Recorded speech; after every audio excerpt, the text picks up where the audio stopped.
Thank you all for coming. We're going to Recording in start our, progress. I guess we're going to start now. We're going to open our meeting. And this meeting is a hybrid meeting, which means we are open to having people participate online. So we may be seeing some folks over there as well. And the requirement for the Commonwealth is that I just announced that. Okay. I would like to introduce our committee to you. I'm Judy Connors-Tarver, and I am the chair of the Library Building Committee. And I'm going to let folks introduce themselves. Susan? Okay, I'm Susan Britta, and I represent the Planning Committee on the Library Project Committee. John Greco, I'm the construction representative. I'm Joseph Lebrecht. I'm a circulation supervisor for Yarmouth Town Libraries. Mindy Harrington, Youth Services Supervisor for Yarmouth Town Libraries. We also have representation from the Select Board. Dorcas McGurran is our representative there, and from the Capital Budget Committee, Sandy Fife, and the Vice Chair is Tom Pendleton, who also represents construction background. So we are really appreciative of your attendance. Thank you for coming. This is a really significant project for the town of Yarmouth. So there is a sign-in sheet somewhere. Where is it now, on the table? There's one up front here, and there's two out in the hallway. Okay, so we really would like you to sign in before you leave, for sure. And we also have comment cards sprinkled around, and we will collect those later. You can fill out more than one if you would like. And we will, as a committee, review them all. So the purpose of our meeting today is to bring you as attendees up to date on how we got where we are and to hear feedback. We will hear your feedback as we move this process forward. And then we're going to have a project review and hear some ideas about how we can possibly use the site and what are some options for that. So how did we get here? There have been many studies and proposals over more than 20 years, and the most recent one that was presented in May 2024 to the Select Board identified several significant issues. Mainly insufficient space to store books and media, antiquated building systems, buildings that were not fully ADA compliant, and an inability to have certain programs and technology because we don't have the space or systems to support those. So in determining the needs for a library to serve our town with its population of 25,000 roughly and expanding to about 65,000 seasonally, which is why we're having trouble driving down 28th these days. We need to have a library that serves our entire town, and that has parking, outdoor programming space, and potential for expansion. So that's where those numbers came from. The Library Building Committee reviewed 9 applications from architects, and we determined the best fit for our community was Odenzello, and we recommended them to the Select Board, and that was approved. And then we moved into site selection, and I know several of you participated with us in that process. We reviewed 8 sites, and all but one of those was owned by the town. And we had a public session on June 17 and reviewed that, and then presented on June 24 to the Board of Selectmen the Simpkins Field site. So now we move from those phases into the design phase. And we're going to need to consider the Simpkins Field site, which is generously sized. And we have to also include the impact on past and potential uses of that site and the impact on areas around it. What would the access to the building be, taking into consideration not only vehicles, but pedestrians and bicyclists? So we are moving toward a proposal for the Massachusetts Board of Library Commissioners to secure grant support, and we need to meet a deadline of December to do that. So that's our next phase now, is the design phase with our deadline in December. Okay?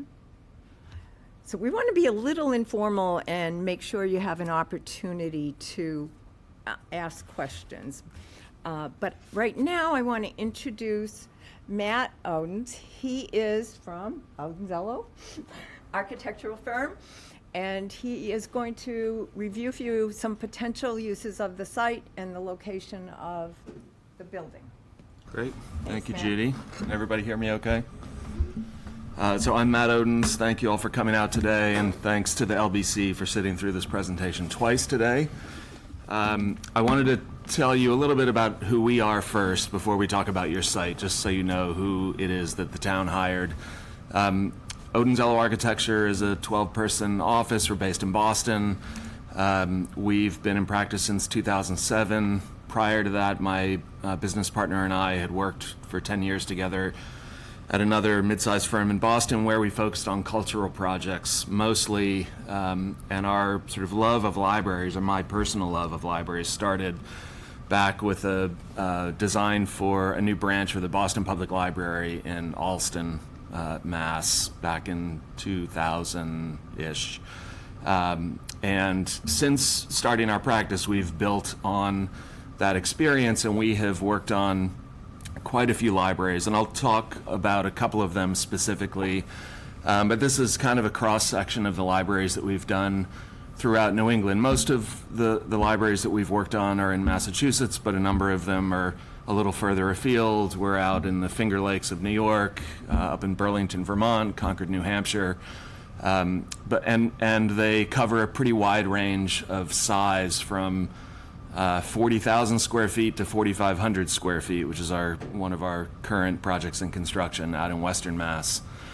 As I said, most of our library projects are regional. We've done 26 projects for public libraries since 2009, 22 of those in Massachusetts, and 15 of those with the MBLC. So we're very familiar with the MBLC grant process. We're very familiar with the MBLC staff, and they're familiar with us, and that helps in our conversations with them. We understand what they're looking for.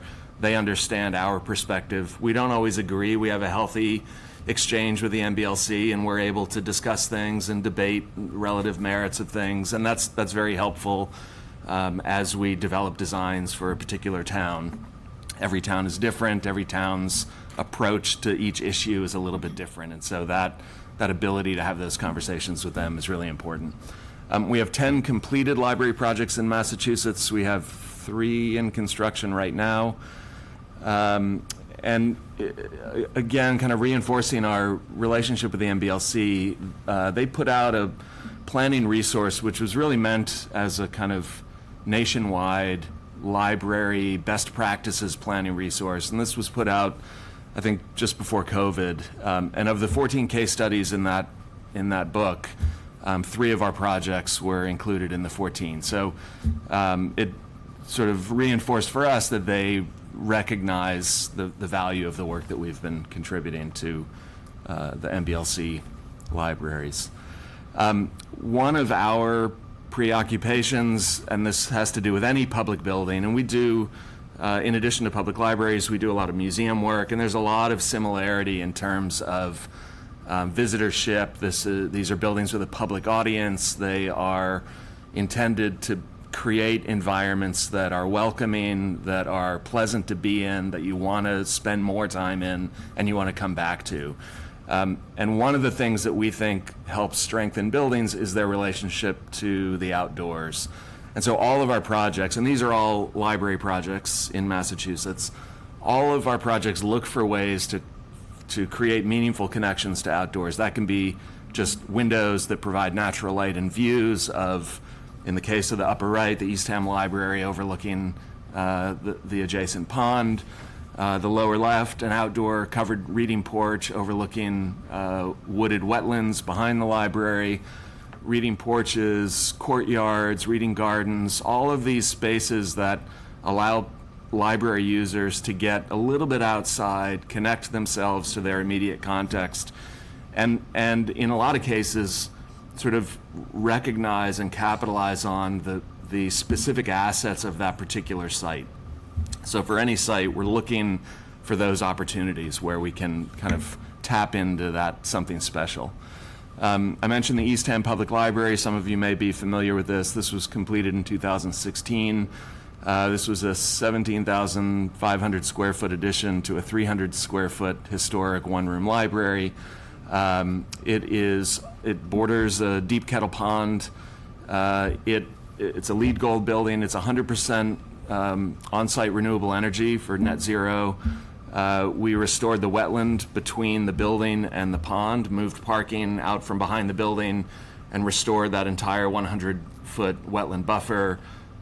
Took great pains to design the building in a way that dealt with stormwater in a responsible way and protected the watershed for the pond. And at the same time celebrated that location. And unlike the predecessor, there was an addition that was built in the 80s. We wanted to really take full advantage of that adjacency, but at the same time create more intimate space. So the bottom right image is a view of the reading garden that the building kind of shapes and embraces. So there are always ways to get from the inside the building to outdoor space. At the lower level, children have access to outdoor program space. And also that lower left, that's kind of a typical view looking out over the pond. And again, just maximizing daylight and views is really important. In Webster, which is in the western part of the state, southwestern part of the state near the Connecticut border, we did a library that opened back in 2016, which is a little bit more urban, but one of the similarities with this project is that it bordered a town green. So in this photo, we're standing kind of with our back to Town Hall. And there was a previous building that was demolished. We built a new 21,000 square foot building, so similar in size, but maybe not scale to what we are imagining for Yarmouth. But what we saw as an important aspect was that it bordered this important public outdoor space. And so having the library's entrance, having places to sit, having a porch that sort of faced that public green were things that were important to us, acknowledging the importance, the kind of civic importance of a public library for a town. The interior of Webster was very transparent. They have a very small staff, and so sight lines and visual control were really important, as was daylight. This was a much more compact footprint than some of our other projects, and so bringing natural light into the middle of the building was very important. So we have a skylight that lights a two-story atrium that program is arranged around, and there are always views from one side of the building to the other, one end of the building to the other. The Norwell Public Library is one of our more recent ones. This was completed during COVID. You saw a couple of images of this a minute ago. This is a 21,000 square foot building like Webster, but a single story. So again, close in size to what we are charged with designing for Yarmouth. This is a fully mass timber building, so 100% renewable wood structural frame, which we felt really tied it to the adjacent woodlands. It is completely surrounded by woods and wetlands. It's really a little island within this enormous wetland. So there's not another building around it. It's a very unique environment for a public building. But that was something that we thought was a real significant aspect of the site and something we wanted to celebrate. And so coming through this sort of quiet entry courtyard from parking into low spaces and then ultimately emerging out into these larger spaces with tall ceilings, big windows overlooking the adjacent woodland. On the right is the adult room. On the left is a view of the bay window at the children's room. And really connecting the users to the outdoors was something that we felt was important to celebrate here. all exposed wood on the interior. And then the last project I'm going to show you is our Belmont Public Library, which is in construction now. It is set to be completed this year. This is our largest library to date. It is a more urban library on the main street, and this is a 40,000 square foot building that also borders a wetland resource in the back. So there was an effort to create a kind of wetland park in the rear with opportunities for people to get out and engage with that context, but also create state-of-the-art library spaces that are flexible on the interior. So that's a little bit about us and who we are. So hopefully you have a sense of kind of where we're coming from and some of the things that we think about as we think about libraries. So now let's talk about you. The Simpkins Field ultimately was the site selected for the library. The thing that we realized when we got out there is, after having seen plenty of photographs and aerials, this site is vast. It is so much bigger than this aerial view suggests. To be out there in the middle of that field, you feel very exposed. And so kind of thinking, we have a I think it's going to be ultimately 24,000 square foot building on this site. It's roughly, in terms of footprint, it's roughly the size of the Simpkins residences down at the bottom of the image.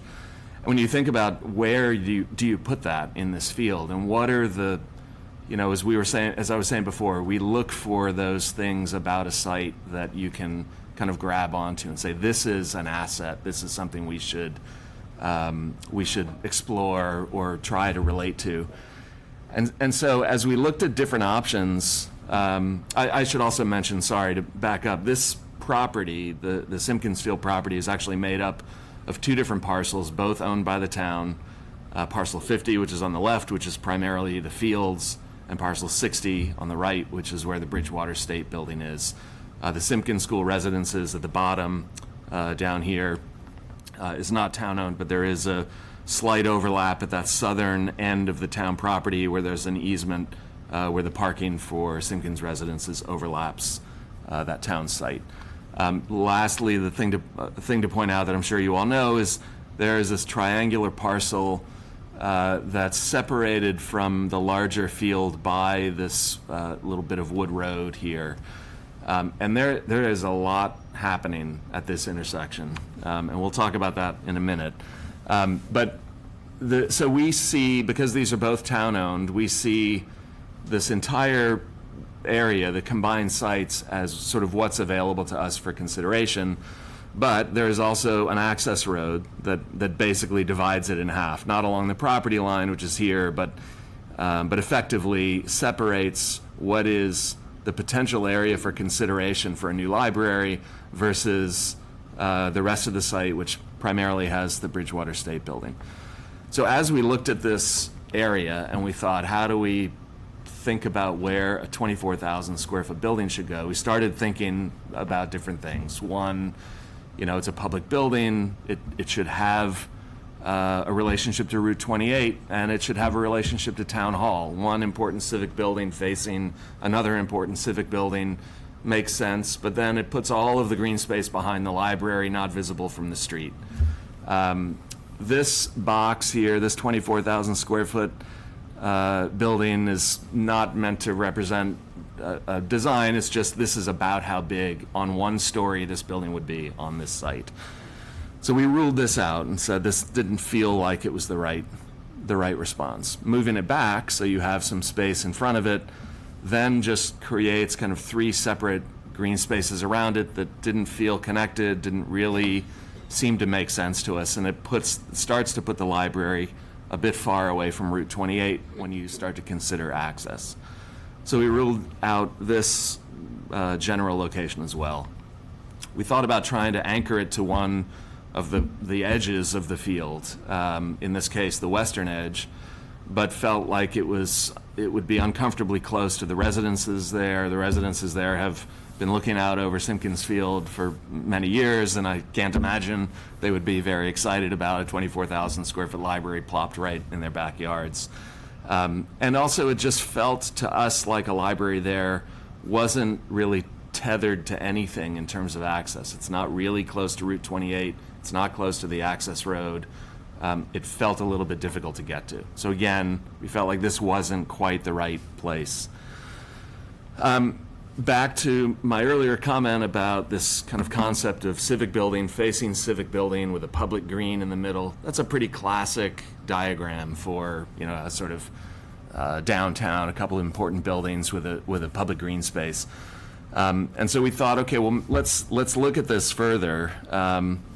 We could create parking behind it with some buffers to help mitigate the space between the Simpkins School residences and a library in this location. And so we started with a couple of layouts, and the diagrams that you're going to see are all representative of a single-story building. We have the space to do it, to do a single-story versus a two-story building. There are efficiencies to a single-story library versus a two-story library, particularly in terms of staffing. It's easier for staff to supervise a one-story building than a two-story building. Programmatically, it makes sense because you're always asking yourself, who are we going to put on the second floor and make use the stairs and elevator to get up there? And that brings with it a whole other set of questions. And then you're also obligating yourself to an elevator, stairs, extra restrooms, all of the things that go with accommodating program on 2 floors. So these diagrams all look at a single-story building. In this case, we've arranged the building in wings that are roughly 50 feet in width. So they're kind of long and thin, effectively. And there are 2 reasons for that. One is 50 feet is a good dimension structurally. We can span clear 50 feet and not have columns in the middle, which makes for more flexible space when you're laying out shelving and furniture. And, you know, who knows, in 50 years our library is going to change and you might want to reconfigure things. So a column-free wing of the building makes sense. But also, I think as importantly, in a 50-foot dimension, you can get natural light and views on both sides. So you're never far away. Even if you're in the middle of that space, you're never more than 25 feet away from windows and natural light. And we think that's really important in libraries in particular. And so all of these, and this is, at a kind of diagrammatic level, that's where we're starting. Things may push and pull as we get into the design. But that's why you'll notice that all of these have these kind of attenuated wings of program. I know you probably can't read the text on that screen, so I'll just tell you quickly. Yellow is adults. Light blue is children. The kind of medium blue is lobby. And the red is community. The smaller space is green is teens, and the darker blue is staff. And that'll be true in all these diagrams. I'll point it out in all of them as we go through. But this arranged then the library in a kind of spoked arrangement with a central lobby here, accessible both from a potential drop-off on the access road and from parking, so you can get into the building from either side. The community program in this diagram is easily accessed from parking.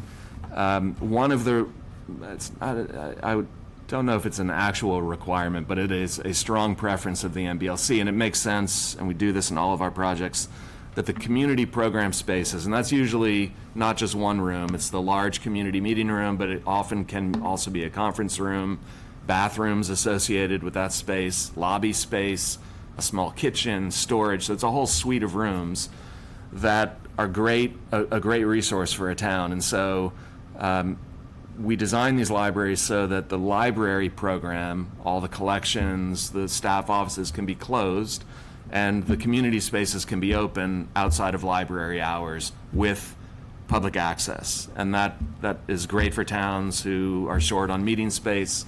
And so we always think about, how do you get into the building, and where are those community rooms? They need to be close to the lobby. There needs to be a clear way to separate that from the rest of the building in terms of building security. And so again, this kind of spoked arrangement allows us to do that with still a centrally located lobby that serves community, that's accessible from both sides, and then a line of security that closes off the 2 library wings.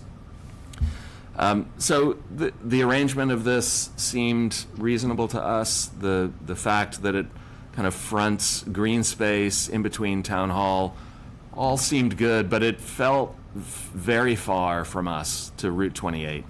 As architects and urban designers, we think a lot about, what is the sort of responsible thing to do from an urban planning standpoint? How do you make sites more walkable? How do you encourage people to walk there? And there's no sidewalk on the south side of Route 28, but there is on the other side. And people go to town hall for things and may see some advantage to being at town hall and then wanting to jump across the street to the library. And so I think it's important for a project like this in this area, and this, bit by bit, you do this around Yarmouth, you improve that walkability, you improve those connections, those pedestrian connections, so you don't have to get in your car from town hall and drive to the library. So strengthening that connection, I think, is really important, and you'll see that in all the proposals. The potential for a crosswalk here, which would really help given how much traffic happens. There are a number of roads coming into 28 at that location, and then figuring out a way to facilitate access from town hall all the way down to the lobby of the building. So in this location, the library feels a little bit far away, frankly, for us from the road. We looked at another arrangement then that was similar. It's set at that back edge. It has parking behind it, a landscape buffer, so that there's some layering happening between the Simpkins residences and the library, and it's pushing the library actually even a little further, but it's still a bit far, we think, from Route 28. In this case, the arrangement was around a central courtyard reading garden that kind of is a smaller, more intimate space that's adjacent to the town common, that maybe has a slightly different treatment, but again, trying to create usable outdoor program space for the library. Again, yellow is adults. This medium blue here is the lobby, so there's access both from parking and from drop-off. This location at the corner is very clear, it's visible, it's accessible. The community wing, in this case, is facing the common, and we actually think that's advantageous. You can see it from the common, you can potentially see it from Route 28.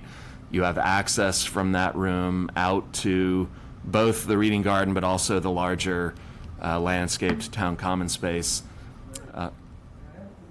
Yep. Are you taking questions? Yes, we can.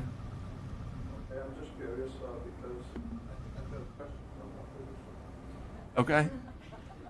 And I just wanted everybody else to know that this gentleman is taking questions.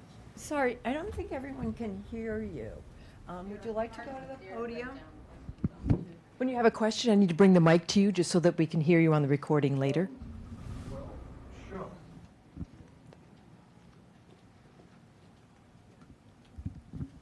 I'm in wonder of what's going to happen Excuse with... me, could you identify yourself too, please? Of course. My name's David Barcelo, and I am a Simpkins School resident. And a few of us, actually a lot of us, have a lot of questions about what's going to happen with the property, the parking, so on and so forth. So I figured whatever I learn here today, I can take back to them and share with the residents. My first question would be, so your company is not sure where you're putting the building right. at this time? That's right. Okay, that's one good thing There to are know. still a couple more proposals coming. And that they're from different companies I'm taking? No. No, today. We're looking at 5 different And options for the name of the locating. company is Odin's, Odin's, Elo. Odin's, I've heard of that. Do you have any plans on with the T-ball with the backstop and what you may be doing with that, or if anything at all? No, we don't. There is a T-ball and it's kind of a baby of the Little League field, which is across the way. The T-ball, T-ball is about the size of a baseball bat, and the children for many, many years have come up through that T-ball spot to further on to Little League. And I would suggest a spot over by the Bridgewater State Building.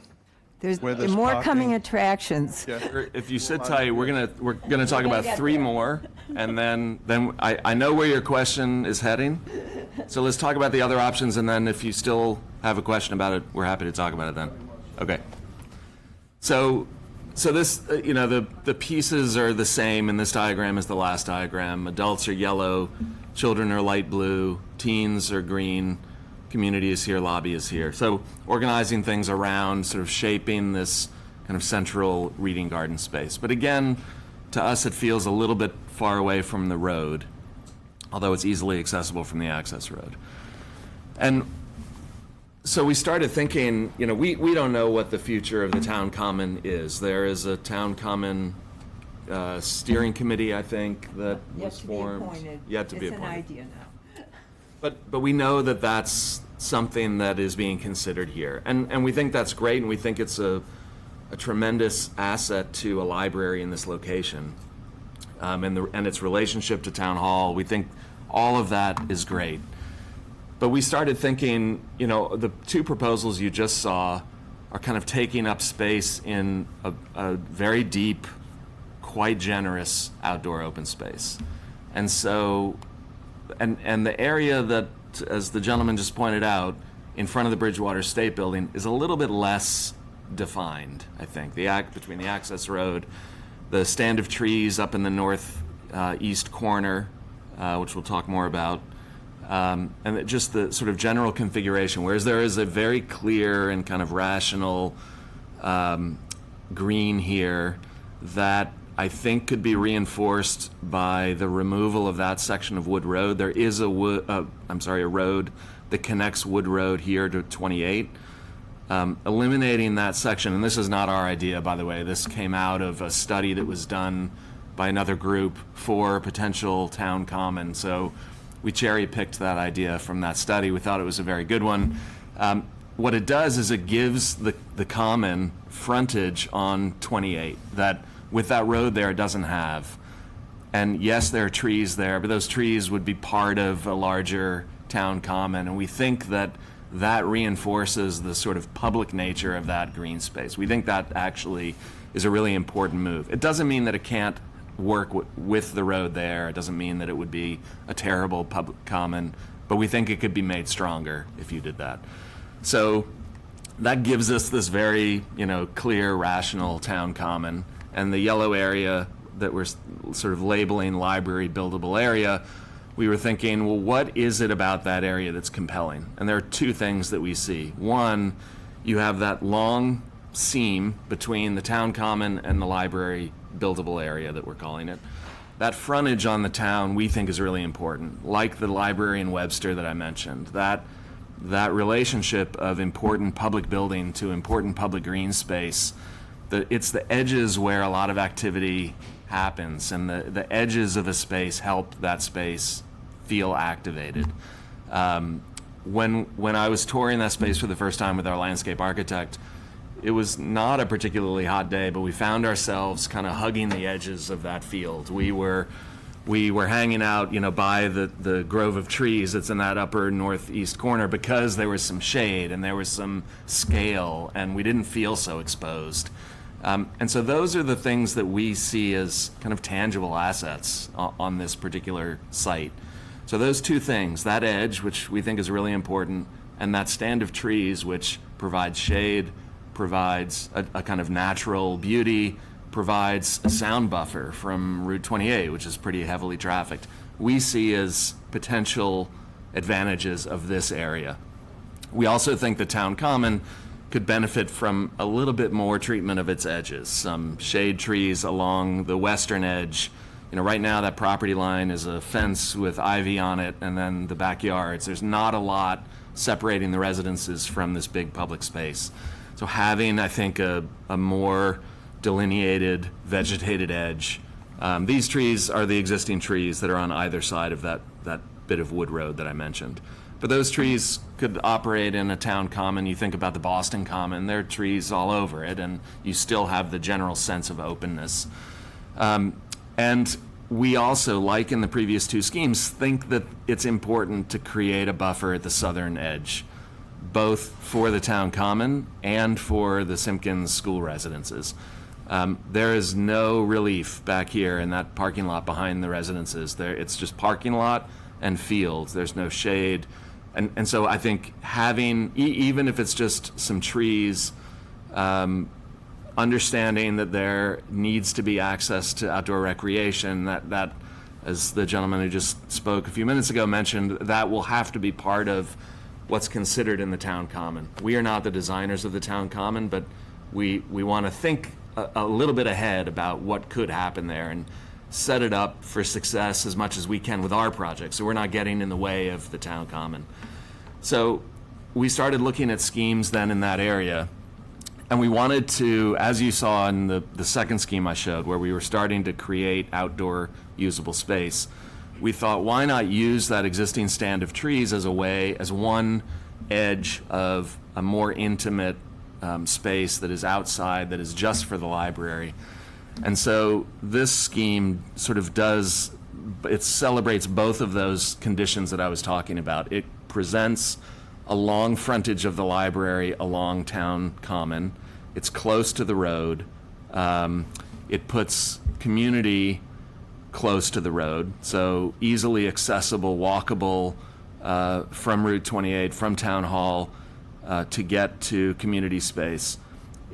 This whole frontage, I think, is a very kind of public face of the library. We've been creating outdoor porch space, which even when the library is closed and there's an event happening on town common, those kinds of attributes to the library could be a benefit to any kind of activity on the town common. And then by virtue of this wing of the building, we're creating this L condition, which combined with the trees starts to shape an outdoor space, which you can imagine would be lovely to be in. It's a nice scale, it's quiet, it has, this sort of beautiful natural landscape forming one edge of it, and then the building forming two edges. It's accessible from the program inside, so the community room, you can imagine, could have access both to a kind of intimate outdoor space and then a much larger program space. So it builds in a kind of flexibility of use. In terms of library function, again, like one of the earlier schemes, that first one I showed you, it's a kind of pinwheel arrangement or a sort of spoked arrangement of wings where you have a central lobby, in this case accessible from parking here, that then has easy access and supervision of adults, which is facing town common, children, which is looking out towards this green space and the grove of trees, and the community wing with teens and staff also close to the entry. So this, to us, felt like a good option. It was closer to the street. It felt more responsible in terms of connecting the library to the sort of connective tissue of the town, the Route 28, et cetera. The next option is very similar, and all three of these are in a kind of similar vein relative to the town common. Again, shaping outdoor space, putting program around this space so that there's easy access to it, but also still creating good public frontage on the town common. In this case, we've created a corner porch here, so the entry is actually visible across the common. It's accessible from the parking. It could be accessible potentially, from a crosswalk and a path that gets you to that same arrival point. The community wing is easily accessible off hours and convenient to parking. Still has access to this central garden space off hours with the children and adult wings closed.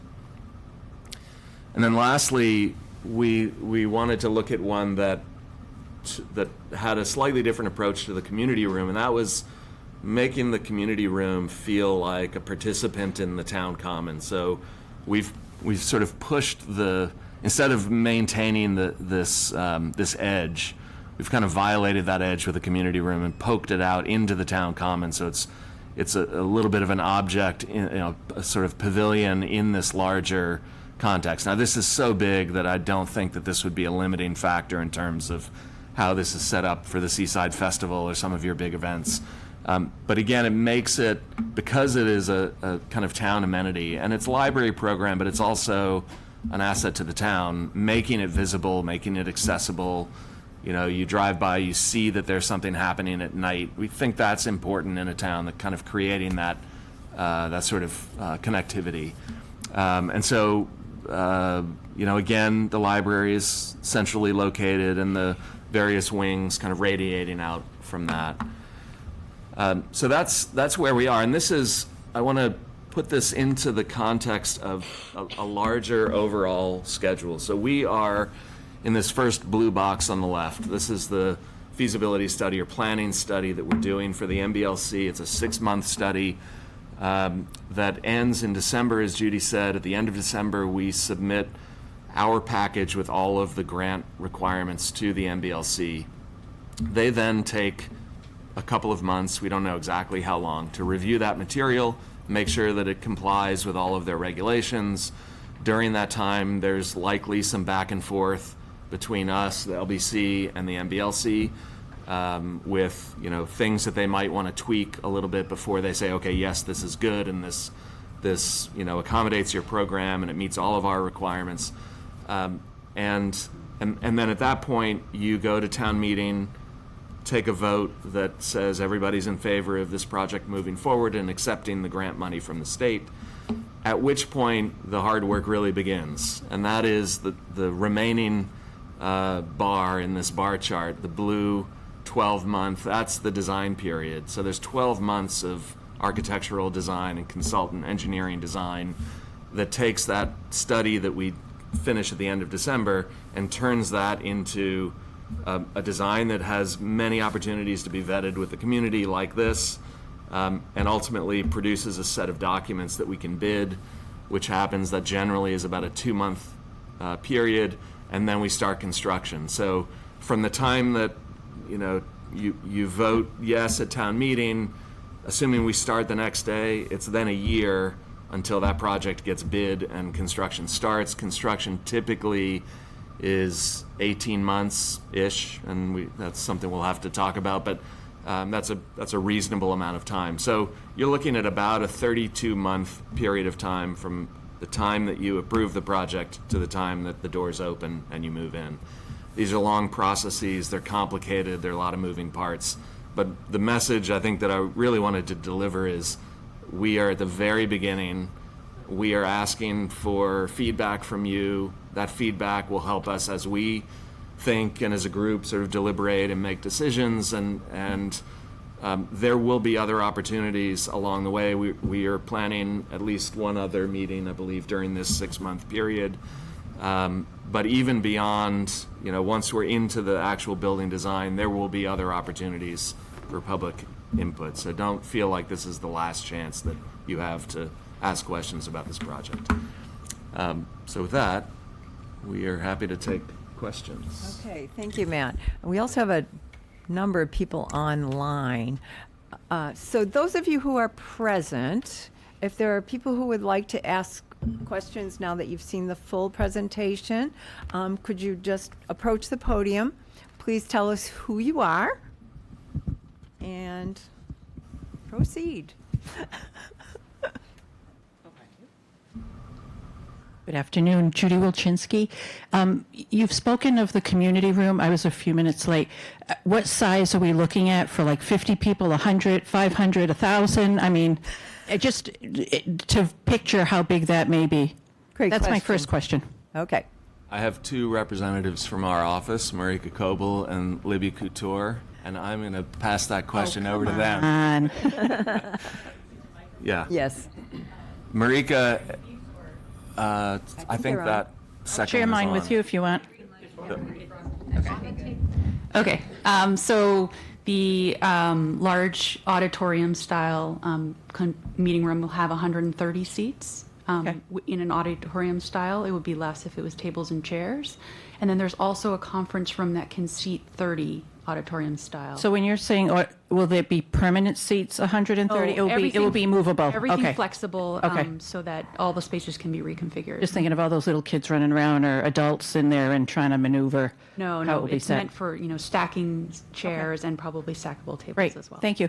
And my second question is, has the committee reached out to any of the newer libraries on the Cape to see, what they planned for and what they maybe wish they had added in or didn't add in, and looking forward, because the Cape is changing so much and our population is changing. I know the children's, just because I have grandkids in the town, the children's room has changed so much from 8 years ago when we moved in. So I would hate for us to plan for something but not talk to other people that have already been experienced in it and where their programs are going. Thank you.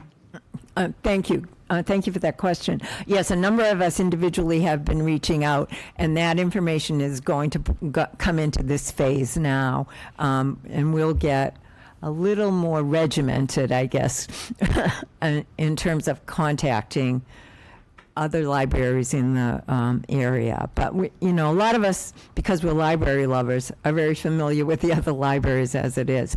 But you make a good point as far as programming. Right, and being familiar is great. I mean, I've been out to Eastham, I've been to a ton of libraries on the Cape, but actually seeing what they, in this phase or in the next phase, what they planned for, and then what actually reality was, because we're talking 3 years out. So, what 3 years or 5 years, and what would they have maybe done differently? Thank you. Great, thank you. I realize, thanks to your question, that I neglected to talk about programming. So let me tell you very quickly where things stand with the program. There was a consultant that was hired by the town to do a library building program last year, I believe. Ending 24, yeah. In 2024. And so that was a document that we were given when we started work. I think the document called for a 26,000 square foot building. We have been working, and I say we, but I really mean Marika and Libby here from our office. Marika is our project manager. Libby is our project designer. And Libby and the staff and LBC have been working together with the MBLC to go through that program and confirm some of the assumptions that were made. There were some things that seemed not quite right in the calculations, and so we have spent some time trying to right-size things and make sure that the MBLC is comfortable. And so we've actually seen some efficiencies, and we've reduced that program down to 24,000 square feet from 26, so it's tightened up a bit.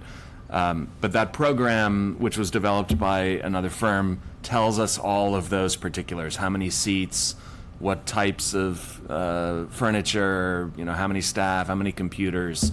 And so that's kind of our roadmap. But I think, as your question suggests, these are living documents, and as we move through designs, things change, priorities might change. It's a year of design, attitudes might change, and the MBLC is pretty good about staying nimble with us as we work through those things. So it's possible, even if we said today we want to do it this way, in 6 months, there's a very good reason why we want to think about it another way, they're open to those conversations. So if you'd like to read that, it's on the library website, and the firm is called Constructive Destruction? Yeah, okay. Creative Disruption, I think. CD, thank you. So you can read that study, although, as Matt said, we've already tweaked it down. Other questions? Hi, I'm a frequent library patron, and Could you identify yourself, please? Anthony Lopes. Hi, Anthony. Hi. What is the projected environmental advantage to having one building versus two? Like water savings, electricity, etc.? When you say two buildings, what do you mean? Currently, there's two library buildings, right? West Yarmouth and South Yarmouth. Yeah. So presumably, concentrating that into one location would reduce certain utility usages, right? Is there any study on that, or? Well, as far as I know, there has not been a study about that, but I can say that, those buildings, which, as I understand it, grew over time. They started small, and they were added onto and added onto and added onto. They're of a vintage where the construction quality is probably not well, we know that it wouldn't be up to today's standards. It probably wouldn't meet code today in terms of energy code. Massachusetts actually is pretty conservative when it comes to energy use and the required energy codes. And so buildings, they really emphasize high performance in buildings. So a new building is going to perform much better than those buildings do. Even if it's a bigger building, it could still reduce energy consumption and operating costs because it's a better envelope, and so it reduces dependence on heating and cooling. It'll have better windows. Even in the last 20 years, window technology has changed, and window performance is so much better than it used to be. So I think all of those things will make for, in a new building, a much more efficient, tight building. And so, as far as I know, there hasn't been a study done, but I can quite confidently say that a new building will perform better than either of the existing library buildings will. Makes sense to me. I have one more question, if that's okay. Sure. What community outreach programs are suggested for the opening of the building and the running of it? Because it's a good opportunity, I think, for a marketing program, more or less, saying we can open a book club with this. There's a new library opening. We can have some more, public reading sort of thing. Is there anything like that planned? Are you saying in the lead up, or are you saying? Basically, as part of the grand opening. So take it as an entire program, like library opening, we're opening a book club, that sort of thing. To be part of the cell. Okay, as somebody who does a lot of programming at the library, if you know me, there will be some kind of party. This summer we did, in youth services alone, we did 99 programs in the last 8 weeks. So there is always something going on at the library, and the growth of these programs shows the need for more space. And of course, if it moves forward as the community decides, it will be an opportunity for us to highlight the space, use it, and of course there'll be a grand opening. Love to hear it. Thank you. Thank you, Anthony. Anyone else?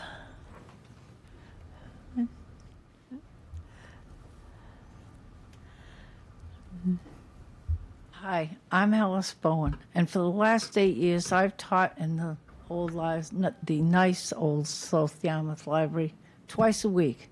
And here's what I have to say.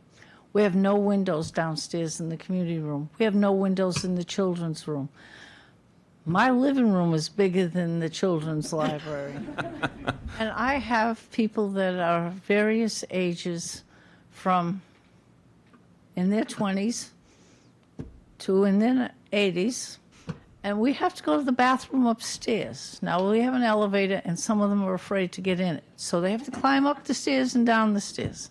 This is such a vast improvement. I can't tell you. I just hope that some of us live long enough for the 30 months it takes to construct it, because I'm on the other end. I'm not on the 20 end. So I can't tell you how much I can't wait to see this built. So I applaud you. Windows. Windows.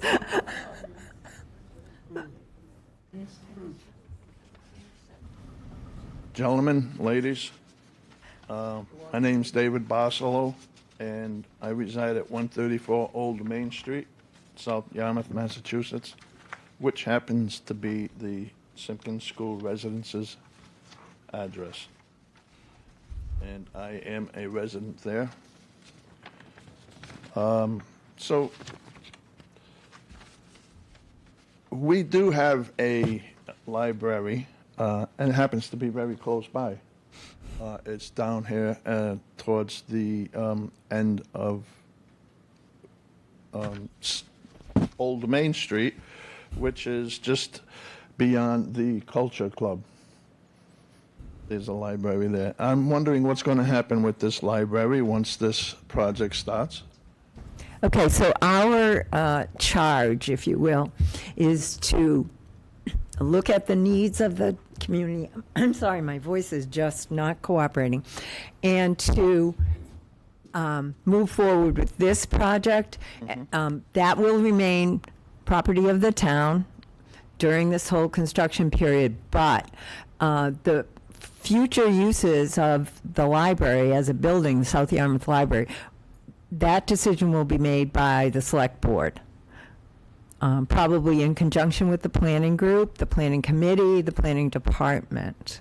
But we don't have anything to say about that. And the committee does. The committee is the deciding.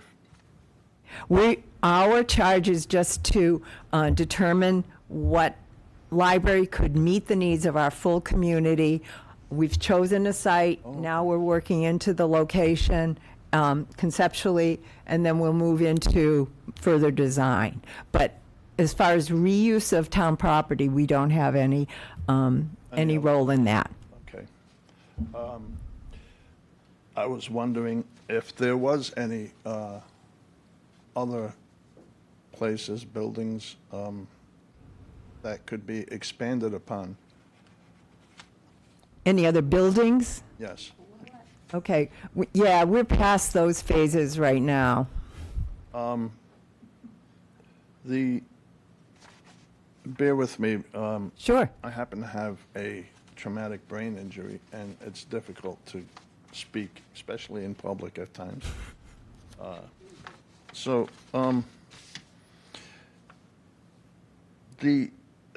Everything, from what I've seen up on the board, my best, what I think would be the best would be closest to the Bridgewater State building.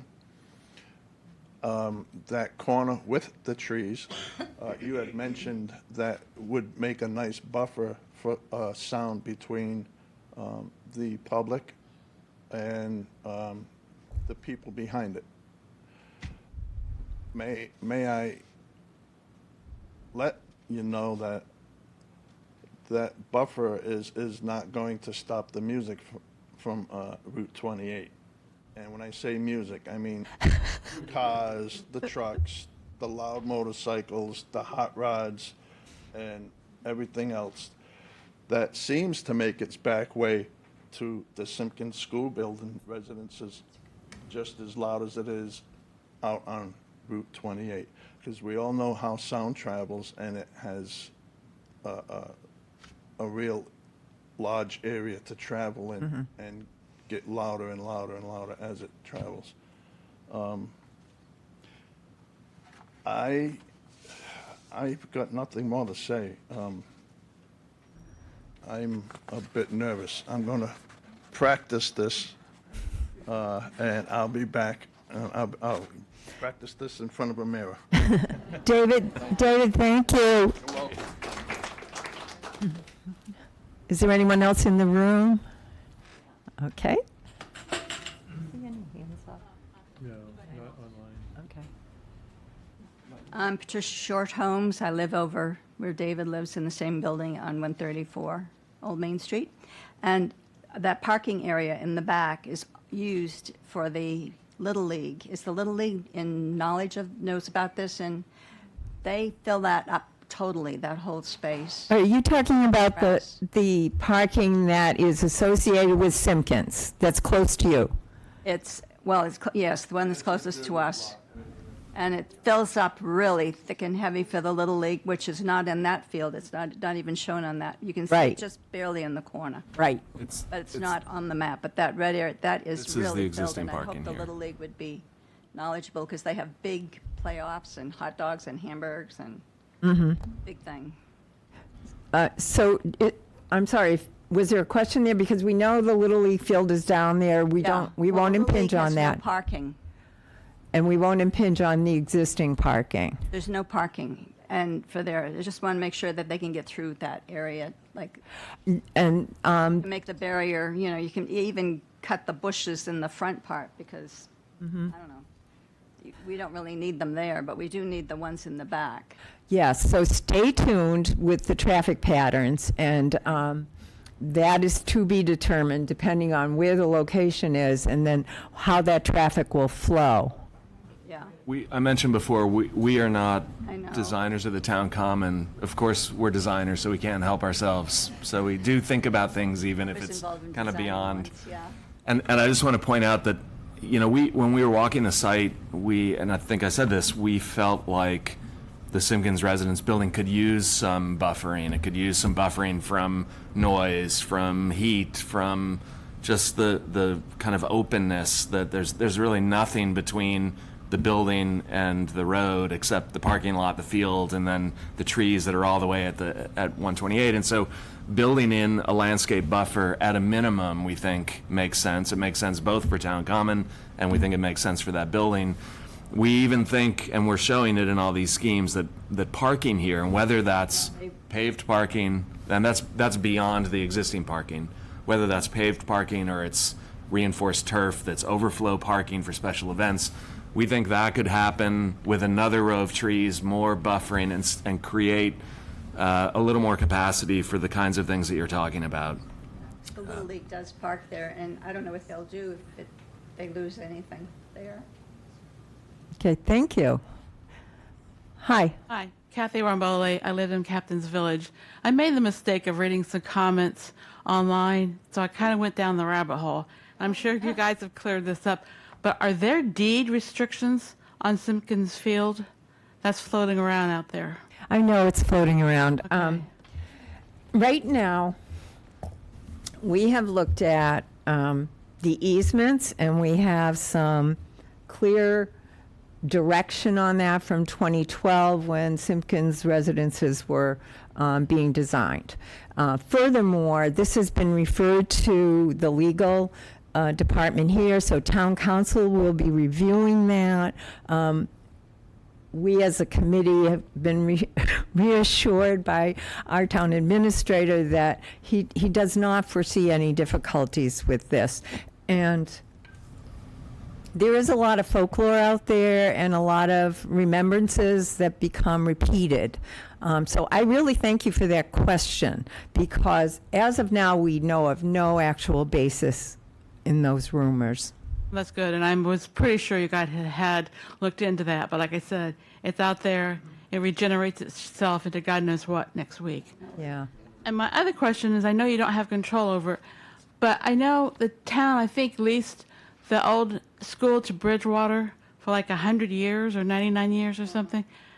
Is Bridgewater still in there? Great question. So Bridgewater has a contract with the town, but they have sublet it to the Cape Cod Collaborative. So it is being actively used for children who attend programs with the Cape Cod Collaborative. Okay. So Bridgewater came in, and then COVID happened and they went more remote. Okay, that's what I thought. Thank you. Sure. Thank you. Thank you for your questions. Yes, please. This is the last thing, actually. I love the ideas. I'm all fine with it. I have one concern, and I would like to make sure that when this plan goes forward, that there is a good plan in on the paper for the connection between the library and town hall, or whatever is on the other side.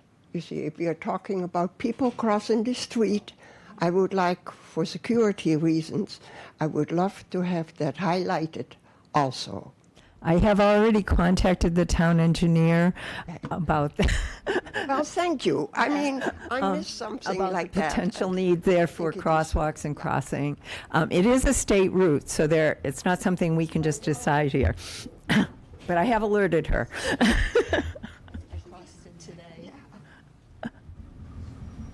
Hi, my name's David. I just had a thought. It just popped into my head. The Bridgewater State College, I was under the impression, is the owner of the property Green, the Green property, the field. No, okay, that'll help me to go forward. Yeah, they are a tenant. The town owns it. I had a thought. Saving the town money, perhaps, maybe. It might be a good idea, or it might be a bad idea for the town. I don't know. I've noticed the people that come and go for the collaborative children's school, and I've never seen more than 12 to 20 people, children, come in and out of that building, and much less at other times.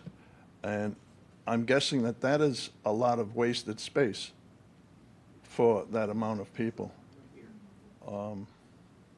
I have not been over there and while the programming was active, except to be outside the building. But again, the Cape Cod Collaborative is renting from Bridgewater, but I'm going to defer this question to Mindy, who has been in the building. Hi, Mindy. Hi. So our former director and I had the opportunity to visit this working high school last year. There is more than 18 kids in there. There's a full staff of teachers, administration, secretaries running. It is a small school, but I want to say there was at least 40-something students there when we visited. And they do have class there all day, the normal school day, 8 to 3, 9 to 4, whatever hours that school works on, that is full all year round. So, okay, so my question would have been, why not take the children and find a new building for them and build on what is over there now for the library? It would have been sort of a swap. And of course, remember, I started out thinking saving money for the town. Mm-hmm. So, So when we talk about efficiencies, sometimes it is less efficient to remake a building. So that building, as far as the square footage, I think it might be comparable to what we're looking for. But as Matt referred to earlier, a two-story library is difficult. You also end up maintaining things like stairs instead of actual program space. And communication in that kind of a building is more difficult. I have been in that building, not with kids, and it's classrooms, and that also doesn't necessarily lend itself to collections, and then you have room dividers that start to determine what your space usage will be by those existing walls, because they're load-bearing walls. But thank you, and we're definitely going to be keeping cost efficiencies in mind as we move forward. okay, thank you. Yeah. Thank you again.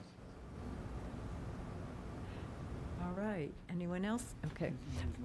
Okay, we don't see any questions from the online participants. So what we're going to do is close this more formal aspect, and we do have the boards around that are showing exactly these layouts. There are two in here on easels. There's one in the hallway. We have comment cards. Please return them to that little blue box over there. Any kind of comments are welcome, and we will review them. But we will scatter ourselves around so that you can chat with us and ask any other questions, maybe some detailed questions that are just occurring to you now. Anything else that I'm missing? That's good? Okay. Oh, and be sure to sign the sign-in sheet. So we're going to close our session now. Thank you. Thank you, everybody. They're actually required by code. Oh, they are. So we will have probably 2 minutes. Hi, Judy. No way. No, you can't be in the library. Anyone there? Just this guy?